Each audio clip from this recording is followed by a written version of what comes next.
नमः सिद्धेभ्यः। ॐ नमः सिद्धेभ्यः। ॐ नमः सिद्धेभ्यः। निर्मल जल सामन है जिनका, चंदन से है दीप वचन। अक्षत सम अक्षत है श्रद्धा, सुमनों सा सुंदर है तन। नैवेद्य चरित्र जान है दीपक, बसु विधि करते धूप दहन। ध्यान सुफल है अर्घ समाधि, मुनिवर तुमको नित्य नमन। अनर्घ पद को पाने गुरुवर, मेरा अर्घ समर्पित है। एक जीवन क्या सौ सौ जीवन, गुरुवर तुम्हें समर्पित है। ऋषिवर तुम्हें समर्पित है। देवादिदेव 1008 कैवल्य कमलापति श्री आदिनाथ भगवान की। देवादिदेव 1008 घाटोल के बड़े बाबा श्री वासु पूज्य भगवान की। परम पूज्य 108 आचार्य प्रवर गुरुवर श्री विद्यासागर जी महामुनिराज की। 3 अनंत अनंत सिद्ध परमेष्टि भगवान की। 3 कम 9 करोड़ मुनिराजों की। परम वंदनीय मुनिवर श्री विमल सागर जी महाराज की। वंदनीय मुनि संघ की।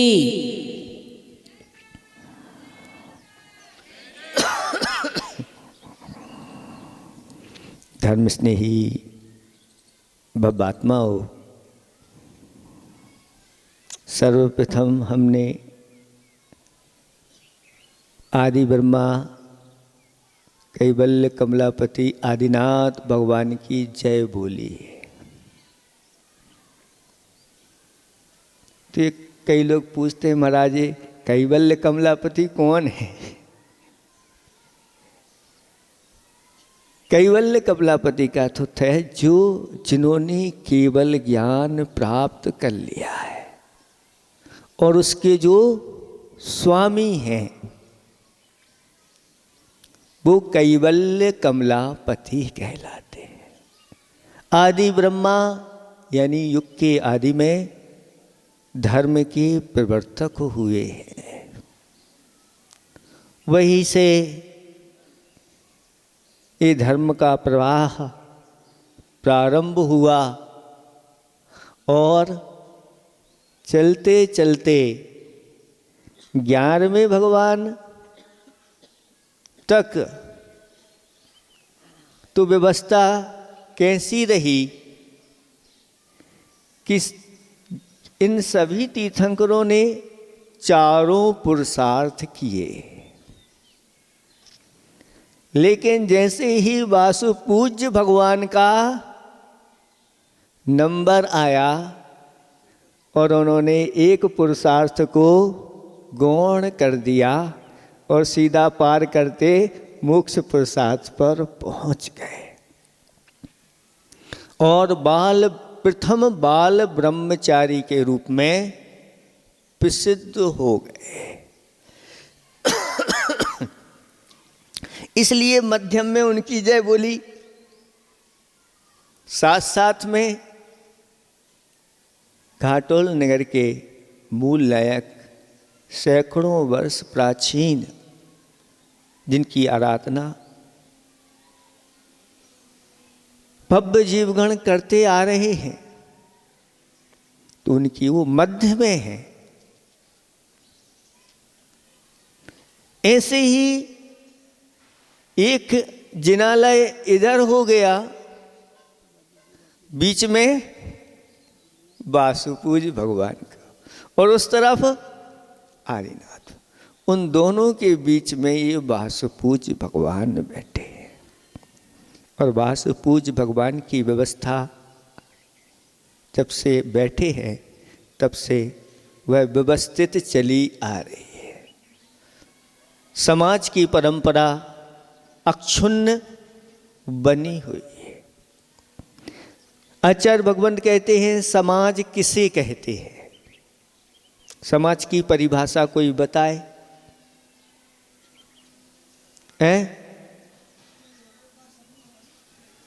समूह को तो समाज तो समूह तो सब जगह रहते हैं। घर में भी 8-10 लोग हैं, समूह है। लेकिन वो 8-10 लोग अगर कोई एक की ओर एक दूसरे की ओर पीट करके रहते हैं, देखते ही नहीं, सब अपने अपने सेपरेट रहते हैं, तो उस घर में आनंद नहीं आता जैसा आनंद आना चाहिए। ऐसे ही आपने देखा होगा बाजार में जो है ना, अंगूर आपने खरीदे हैं। अंगूर अगर वो गुच्छे में इकट्ठे रहते हैं तो उनकी कीमत अलग रहती है, और जो गुच्छों से अलग होते हैं धड़कते रहते हैं, ऐसी स्थिति हो जाती है। समाज का नाम है, आचार्य भगवान कहते हैं, एकता का नाम समाज है। जो एकता से जुड़े रहे, समाज में किसी प्रकार का बिखराव ना हो, और कोई भी अनुष्ठान हो, चाहे इस मंदिर में हो, चाहे उस मंदिर में हो, चाहे उस मंदिर में हो, सब एक मेक होकर के होता है, तो उसका नाम समाज कहलाता है। और ऐसी समाज की प्रशंसा सर्वत्र होती है। ये बंधी हुई समाज है एकता में। एकता जगी, एक ताजगी आई, मिल के रहो। सुन रहे हैं आप लोग? एकता जगी, एक ताजगी आई, मिल के रहो। जब समाज में एकता जगती है तो एक ताजगी आ जाती है। उस ताजगी का सभी लोग आनंद लेते हैं। ऐसे ही आप लोगों की समाज में सब, क्योंकि समाज से कोई भिन्न अंग नहीं हुआ करता। व्यक्ति समाज में रहता है, और अगर समाज के अनुसार नहीं चलते या समाज उनको बहिष्कृत कर देती है, फिर देख लो उनके पास कितना भी कुछ भी हो, लेकिन सब लुटा लुटा सा लगता है। ऐसे ही धार्मिक अनुष्ठानों में अगर समाज एक होकर कार्य करती है, उसका आनंद अलौकिक आनंद आता है। ऐसे ही कल यहाँ के जो सेवक हैं आए, हमारे महाराज, हम ये मंदिर किसका है? महाराज ये तो समाज का है, हम लोग तो सेवक हैं, व्यवस्था देखते हुए आए। और अब हमारी यही भावना है कि हम हमेशा सेवा के लिए तैयार हैं, सेवा के लिए नहीं, क्योंकि जो पूर्वजों का आशीर्वाद हम लोगों को मिला है, हम तो जब तक शक्ति है सेवा करते रहेंगे। लेकिन शक्ति के साथ साथ समर्थन की भी सबको आवश्यकता होती है।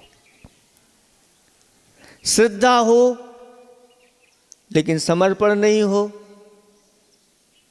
तो वहीं के वहीं यात्रा रुक जाती है, आगे नहीं बढ़ती और समर्पण हो जाती। एक बूंद वहाँ उत्पन्न हुई, आचार्य भगवान कहते हैं एक बूंद से एक बूंद मिलती गई, और 1 से 2, 2 से 3, 3 से 4, और ऐसे करके बूंद बूंद के मिलन से जल में गति आ जाए।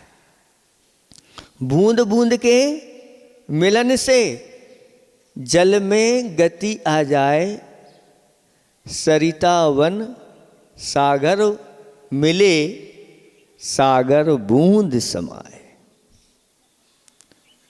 वह एक बूंद कितना बड़ा अस्तित्व को प्राप्त कर लेती है। उन सब बूंदों का अस्तित्व अपना अपना स्वामित्व है, लेकिन जब सागर में जाती हैं तो वह बूंद सागर बन जाती है। ऐसे ही किसी कार्य को विशालता देना है तो हम सबको अपने हृदय को विशाल बनाते हुए और ऐसे कार्य करें, दुनिया जिसकी प्रशंसा करे और उनकी आराधना करते हुए अनेक जीव उसका लाभ उठाएं। कुछ लोग जिन्हें आगम का ज्ञान नहीं होता, स्वाध्याय नहीं होता अच्छी तरह से, वो इस प्रकार की बातें करते, महाराज क्या बनाना, आगे जाके पीढ़ी तो जो तोड़ जा रही है, इन मंदिरों की सुरक्षा कौन करेगा, आदि आदि। ठीक है, नहीं बनाओ। आगे आपके धन की सुरक्षा कौन करेगा? आपने धन कमा लिया और आप चले गए और लूट के लोग ले गए आपके संतान को, तो क्या करोगे? बोलो। इसका अर्थ है कि धन नहीं कमाओ। धन नहीं कमाएंगे तो लुटेगा भी नहीं। बोलो, तैयार हो? नहीं महाराज, धन की कमाई में हम तैयार। सांसारिक मार्ग में आप करते चले जाते हैं, लेकिन इस तरफ इस प्रकार से सोचते हैं। अभी अगर वर्तमान में आपने सबने मिलकर के कोई एक ऐसा आयतन तैयार किया, आपने तो पुण्य का संचय कर लिया। आपके पुण्य में कभी कमी आने वाली नहीं। आप जिनालय बना गए और वह 1000 वर्ष के बाद मान लो जीर्ण शीर्ण हो गया, मिट गया, तो क्या आपका पुण्य मिट जाएगा? नहीं। इसको समझना है, हमने बना दिया। जब तक हमारे पास शक्ति है, समाज है, उसकी अर्चा पूजना करेंगे। जब कुछ नहीं रहा तो फिर अब इसका अधिकार हम देवों को सौंपते हैं। अगर देवों को सच्ची भक्ति हो भगवान के प्रति तो सेवा करो। युग के आदि में आदिनाथ भगवान के समय जब भगवान को निर्वाण की प्राप्ति हो गई, भरत चक्रवर्ती के आंखों में से आंसू आ गए और हाथ जोड़ करके गर्धर परमेष्ठी से निवेदन किया कि भगवान तो अब चले गए, अब हम किसकी आराधना करेंगे?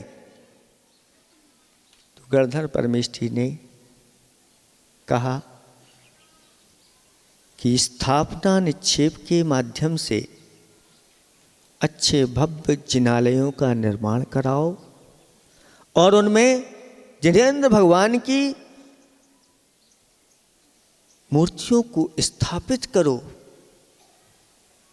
और ऐसा करके उनकी पूजा अर्चना करो, वही फल तुम्हारे लिए मिलेगा जो भगवान साक्षात उनकी अर्चना करते हैं। तब भरत चक्रवर्ती ने वो जिनालय बनाए। कहाँ पर बनाए? कैलाश पर्वत के ऊपर। आगे इनकी कौन रक्षा क्या करेगा? तो दूसरे चक्रवर्ती हुए, उसकी रक्षा के लिए चारों ओर ऐसी व्यवस्था होती चली आई। जब आगे देखा कि अब इसकी व्यवस्था नहीं, मनुष्यगण नहीं कर पाएंगे, आज उस स्थान की व्यवस्था उसकी रक्षा देवगण करते हैं। ऐसा स्पष्ट जो वहाँ वंदना आदि करके आए हैं देवों के द्वारा, उन्होंने सब बताया।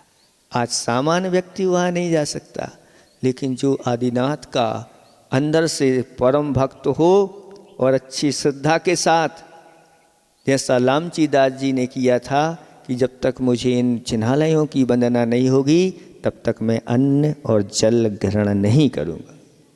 ऐसा कोई भक्त आ जाए तो आज भी उन सभी जिनालयों के और उन जिन बिंबों के दर्शन आप कर सकते हैं।